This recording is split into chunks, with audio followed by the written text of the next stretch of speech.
have no idea how tall I am.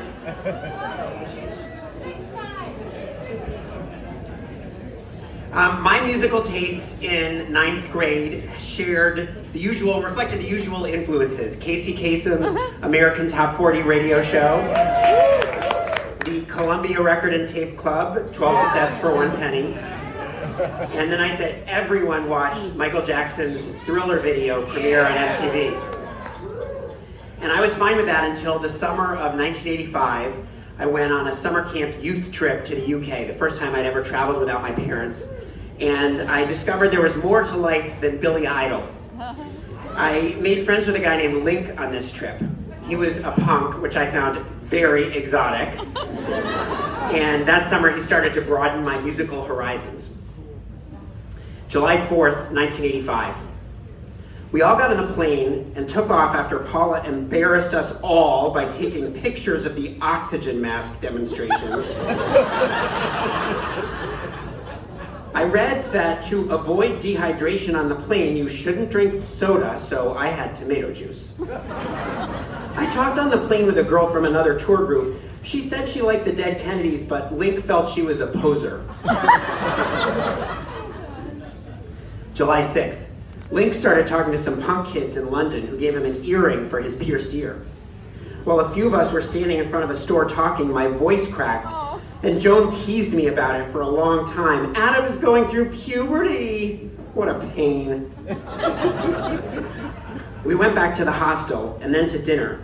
They served chicken, and while Paula ate it, Link sang her a song called Meat is Murder until she wouldn't eat it anymore.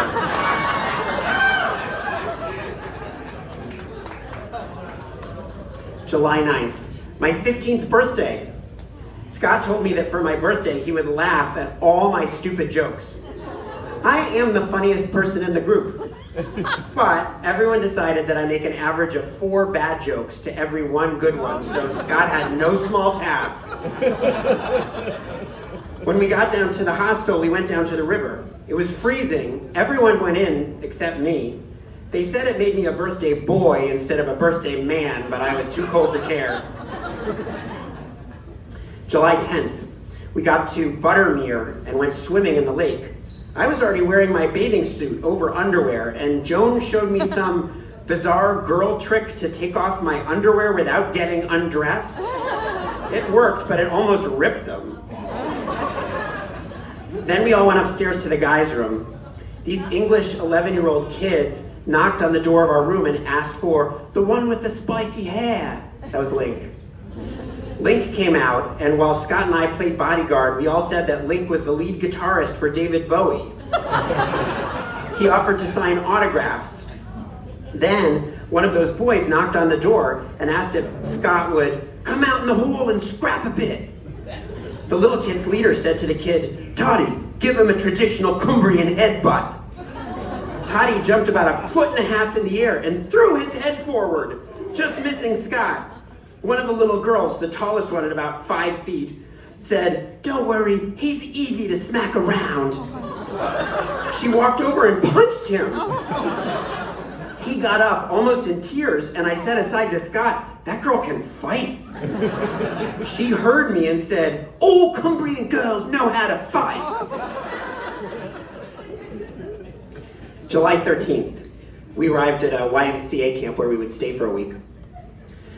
A couple of us went into a room we weren't supposed to and watched Live Aid on TV. That was the rock concert for Ethiopia given simultaneously in London and Philadelphia. The TV switched back and forth between the two. The logo was really neat and looked like this. I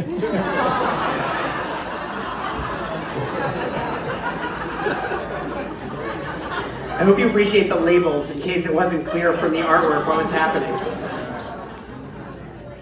We saw the Boomtown Rats with Bob Geldof, the organizer of Live Aid. They played a couple of songs, and then Bob Geldof said calmly and sincerely, "I just realized that this is the best day of my life. It was so cool." Then we went to lunch, and Titch, our British leader, was taunting us that he was watching Live Aid even though we weren't allowed to. He told us about how great the Boomtown Rats were, and he wished we could have seen them. We were cracking up. After lunch, he took us to watch Live Aid. It was on the BBC on channel 2 and 9, and Titch turned on channel 2, and John almost blew it by saying, "Oh, you get better reception on channel 9. That fool! After dinner, we sat around talking and writing and listening to music. Somehow we all ended up sitting back, staring up at the light in the center of the ceiling, and making weird noises at the back of our throats. July 17th, we went on a shopping trip. I bought Tears for Fears. And Link bought the Smiths' Meet His Murder tape. This was the song that he'd been singing to Paula. He and I listened to the Smiths for an hour on his Walkman, and he made me into a Smiths fan in that short time. I also went to an excellent bakery 3 times. Twice before lunch, and then right before we left, I got a vanilla eclair. It was heavenly. After dinner, we went to the TV room to watch Miami Vice. It was the one where Tubbs dresses as a Jamaican, and then some guys hold hostages at the top of a building. That was the plot of literally every episode of Miami Vice. Then we viced our way back to the cabin, running from point to point and covering each other with our pretend guns. That night we all went to the lounge and played the Smiths tape, and Link started dancing, and then we all ended up slam dancing. It was so much fun. July 20th. I was going to use Titch's razor to shave for the first time, but I decided I would wait until my mustache grew a little darker and my 6 chin hairs multiplied. July 21st. Steve, Titch's friend, who's a vegetarian, gave me some vegetarian literature. The main point was not the moral aversion to killing animals. That was amply covered by the Smiths' Meet His Murder, which has a line, "Taste the meat in your mouth as you savor the flavor of murder." But the literature mentioned the economic futility of feeding grain to livestock for a smaller yield of meat. It was very persuasive. And in fact, I actually stopped eating meat permanently a couple of years later, so hat tip to Morrissey and some guy named Steve. July 26th. On our train to Bristol, we passed the Royal Train. When we arrived, we saw security men perched on roofs around the area, and then the Queen came out of a doorway 100 yards away and walked waving to her Rolls-Royce limousine with the high windows. She drove away while waving along with her escort, the Duke of Edinburgh, a once-in-a-lifetime experience. Only it's funny, I did not actually remember this once-in-a-lifetime experience. I guess what I'm now picturing in my head comes from watching episodes of The Crown.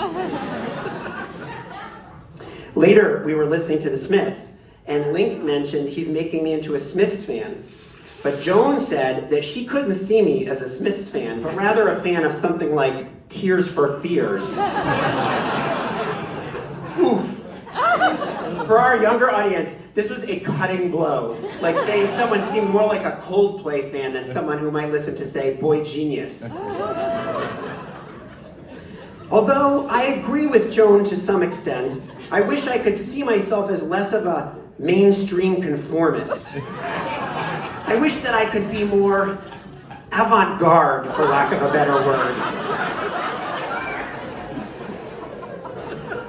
For example, I wish that I could learn about new music and get to like groups that are not yet popular. But I am part of a group at home that likes top 40 music, as do I. And I have little access to other types of music. It's a similar feeling to when I tell someone I have a girlfriend, which is partly true. The inevitable reaction of surprise bothers me. Even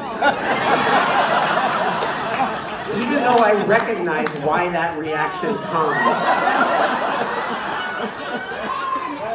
And in all honesty, she wasn't even kind of my girlfriend, so I was lying even to myself in this journal. So the journal ends there, except for the farewell notes that people wrote to each other at the end of the trip. The trip leader wrote, "Not only do you have a great sense of humor, but you are responsible and mature." And Link wrote to me, "You use the biggest words of anyone I know. But I think it's cool, especially when I need to know how to spell a word, like empathy." Keep listening to the Smiths. And you guys, I have not seen Link since the 90s, but he promised me he was coming tonight, and then he got stuck in traffic. Link!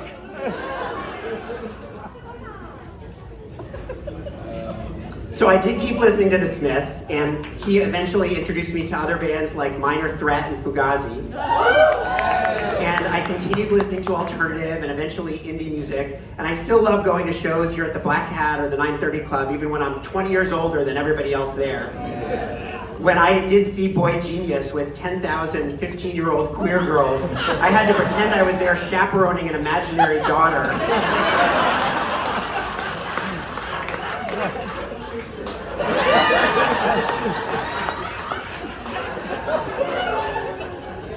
7 years later, I was the trip leader, taking a group of 15-year-olds on a community service trip to the Pine Ridge Reservation in South Dakota. And one of my campers did show up tonight, so thank you, Sarah. And then a couple of years ago, my son went on that same community service trip, where he became known as the kid who got so sleep deprived he forgot to wear his shoes to the airport. And I dream that someday, my boy could stand here on this stage getting mortified. Thank you.